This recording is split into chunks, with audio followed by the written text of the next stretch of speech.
Hey, in today's video, I'm talking about the truth about protein powders. Do you need protein powders? What's the best protein powder? Is protein powder, getting protein from a protein powder, is that better, more effective than getting whole food-based protein? We're gonna cover all of that. We're gonna cover the pros and cons of consuming protein powders.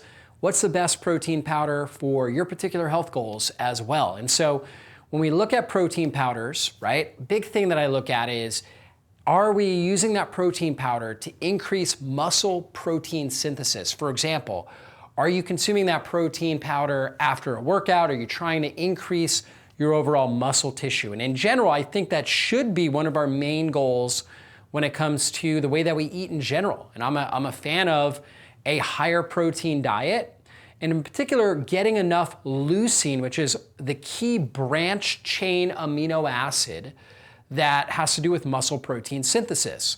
For most people, they're gonna need 2 to 3 grams of leucine per meal in order to stimulate muscle protein synthesis. Really depends on your weight, okay? And I've done other videos, other reports on the leucine levels you need based on your weight. But for the average individual, let's say they need 3 grams of leucine, average 150-pound person. If you're 125 pounds or less, you might just need 2.5 grams or 2 grams of leucine in a meal. Most proteins are roughly somewhere between 8 to 10% leucine. So usually if you're consuming 30 grams of protein in a meal, you're gonna get somewhere between 2.5 to 3 grams of leucine in that meal. For example, beef and eggs are 8% leucine. So you consume 30 grams of protein, you're gonna get somewhere around 2.5 grams of leucine from that. And so basically that's what you're looking at on a regular basis. You should be looking to get 30 plus grams of protein in a meal. Again, if you're lighter, you might consume a little bit less, 25 or 20 grams of protein in a meal to hit that leucine threshold. Now, when it comes to protein powders, whey protein, which comes from dairy has 2 main proteins, whey and casein. The whey protein itself really strongly stimulates leucine. It has 11% leucine content. So it's highest in leucine, so you need less whey protein to reach that muscle protein synthesis threshold. This is why whey protein I consider the best muscle building protein powder out there. So whey protein is great. Now, a caveat when you're consuming any type of protein powder is that when you process a protein into a powder, it actually becomes more insulogenic, meaning that it increases the insulin produced by your body in order to metabolize it. So if you consume, for example, a steak, and you're eating that steak and you're getting the beef protein from the steak as opposed to kind of a hydrolyzed beef protein, you're gonna have a higher insulin spike with the hydrolyzed beef protein. If you're consuming something like cheese, which has whey protein in it, and then you're consuming whey protein, the whey protein is gonna stimulate more insulin. So if you're already dealing with insulin resistance, you don't want huge stimulations, you don't want large stimulations of insulin. So it may be better to do a whole food-based diet to get your insulin levels down for a period of time before you were to perhaps add in some level of protein powder. That's always a good idea. And so when we look at other types of protein powders, let's say vegetarian protein sources, pea protein, rice protein, soy protein, hemp protein. These are the most common when it comes to plant-based proteins. All of them roughly about 8% leucine content in them.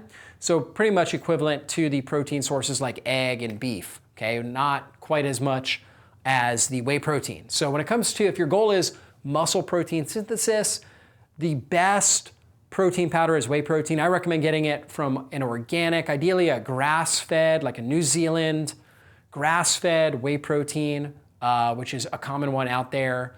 So you can get a really good quality whey protein, and it also typically has immunoglobulins in it as well, right? So oftentimes they'll put in things like colostrum, and there's biopeptides that are in the whey protein. So it can have a lot of great benefits. There's compounds in there, for example, like cysteine, which helps increase glutathione levels. So as long as you don't have a dairy allergy, in particular a whey allergy, a lot of people that have dairy allergies or sensitivities, their sensitivity is to the casein component of the dairy protein, not the whey. So as long as you're able to tolerate the whey without it increasing inflammation and you're exercising and doing things to keep your insulin down, I think whey protein, a grass-fed whey protein, is a fantastic protein source to use. It's my favorite protein source to use. My second favorite is a collagen or bone broth protein. Now, collagen or bone broth protein have no leucine, right? They don't stimulate muscle protein synthesis, so they're in a different classification. When we consume a collagen or a bone broth protein, we're not actually going to build muscle. We're not going to stimulate muscle protein synthesis. But instead, they're very rich in glycine, hydroxyproline, and proline. And those are compounds that are very important for gut health, for helping with gut integrity, right? Intestinal, reducing things like intestinal permeability, right? And helping to improve our immune system. Also very important for joint health, for the collagen in our joints, our skin, our nails. So really good for that. And I recommend kind of a combination of if you're using protein powders, whey protein is great, and then also using like a bone broth collagen, again, not counting that protein towards stimulating leucine and muscle protein synthesis, but instead getting the other amino acids, the high proline, glycine, the hydroxyproline, the collagen sources. See, our ancestors, when they ate an animal, they would eat the collagenous regions, right? So if they had a turkey leg, they would eat all around the joint capsules. So they get a lot of this collagenous protein, or they would boil them and create a bone broth, a broth that was rich in these amino acids. In our society, we just eat muscle meats typically, and so we actually don't get enough of the glycine, the proline, the hydroxyproline. So consuming a collagen or bone broth protein, right, or even just drinking bone broth can be really helpful for balancing out those amino acids, but it doesn't replace the need for getting enough leucine, the 30 grams of protein that I recommend that we're consuming in each meal. And obviously we can get that protein from a processed protein powder or from whole food based protein, depending on our health goals and how good we do with the insulin stimulation that comes from consuming any sort of powdered processed food like a protein powder.